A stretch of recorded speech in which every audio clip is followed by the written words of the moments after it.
Salut les amis, bienvenue dans cette nouvelle vidéo. Aujourd'hui, comme vous pouvez le remarquer, j'ai fait rentrer pas mal de bois à l'atelier. Il s'agit d'un bois exotique et plus précisément de l'IP. Et pourquoi ce choix? Tout simplement parce que là, je vais devoir intervenir sur l'arrière d'un bateau. La partie à refaire, la voici. On est simplement sur la plage arrière du bateau, c'est derrière les sièges. Grosso modo, on va enlever l'emplacement des poignées ici de maintien. On va y faire des supports de canne à pêche et on va aussi élargir un peu la forme pour qu'il y ait une courbe un peu moins prononcée, mais qui soit en fait plus large pour pouvoir supporter plus de choses. Alors cette demande m'a été faite par un proche, mais elle est assez importante pour moi parce que ça va me permettre de voir si je suis capable de répondre justement à des choses un peu spécifiques comme celle-ci et à contenter d'éventuels clients. Bref, trêve de blabla, on va s'occuper de la section d'IP pour la mettre au format. Ensuite, corroyage, enfin bref, je vous laisse tout voir ça en vidéo, c'est parti.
Bon, comme vous avez pu le voir, je me suis fait un petit gabarit. Donc déjà, dans un premier temps, il m'a permis de tracer sur mon IP l'endroit où je vais devoir pré-découper à la scie à ruban. Donc je vais couper le long de mon trait en laissant un peu de marge pour pouvoir ensuite venir coller mon gabarit d'un côté et de l'autre pour venir affleurer avec une fraise. Donc ça, ce sera à la défonceuse sous table, mais voilà, faut que j'enlève quand même de la matière parce que sinon la fraise elle va cramer. Voilà, c'est bien de laisser peu de matière à usiner à la fraise, ça permet de la garder plus longtemps. Quand ceci sera fait, vous l'avez vu aussi, j'ai fait les emplacements pour les futurs repose-cannes. Donc là, le but est juste de venir marquer les emplacements sur l'IP et je viendrai ensuite traverser à la scie cloche en 35 mm. Donc là aussi, ça va être un peu coton. Je vais prendre mon temps parce que sinon c'est pareil, ça risque de tout cramer. Et après, il faudra que je me penche sur une solution pour venir refaire cet emplacement. Donc là, il y a une défonce d'environ 5 mm de profondeur qui permet de venir s'encastrer pile poil sur l'emplacement prévu sur le bateau. Donc on fait ça tout de suite. Après, on se reprend certainement pour l'idée du gabarit pour la défonce du dessous. C'est parti, on continue.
Bon, gros beans, vous l'avez vu, ça a tout éclaté à la défonceuse.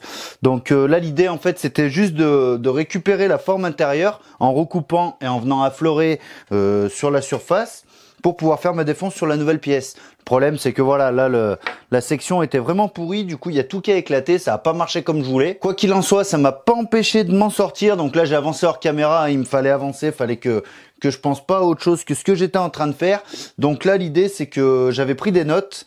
Donc, j'ai pu retracer exactement la même forme. Alors, je vous cache pas que ça m'a pris énormément de temps. Mais bon, voilà, là, le résultat est là. En plus de ça, j'ai pu quand même rattraper quelques surfaces des pièces abîmées à la ponceuse stationnaire. Donc, ça m'a quand même permis d'avoir des bases au niveau de la courbe et tout ça. Je vais donc pouvoir continuer. Donc là, je vais simplement prendre mon affleureuse. Maintenant, le travail va se faire à la volée. Il me faut une défonce de 5 mm sur toute cette partie-là. Donc, ça va être un peu long. Mais bon, là, il n'y a pas le choix. Puis, il faut que j'avance. Je vais y aller tranquillement. Et ça devrait bien se passer. On continue, c'est parti.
Bon les amis, on arrive bientôt au bout de ce projet. Donc là vous l'avez vu, j'ai créé une rainure ici sur le dessous de la plaque. Ça a simplement pour but de venir casser les gouttes qui pourraient potentiellement ruisseler sur le plateau. Donc une fois arrivées au casse-gouttes, elles vont pouvoir s'écouler sans problème.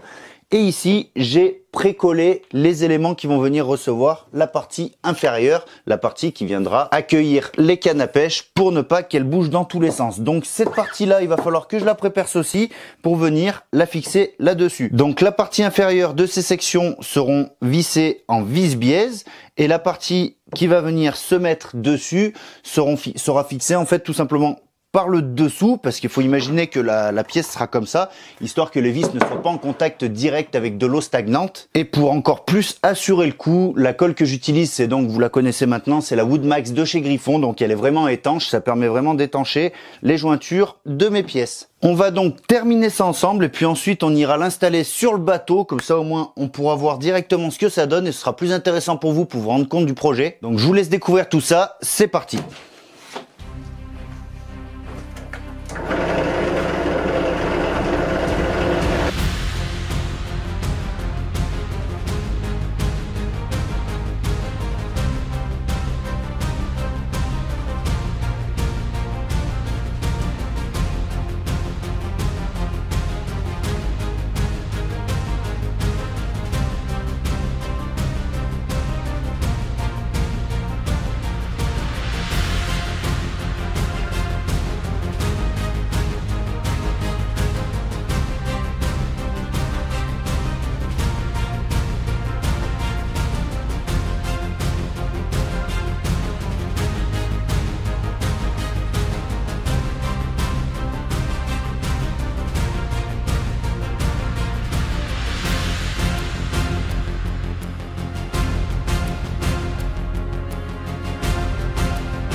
On n'est pas bien là.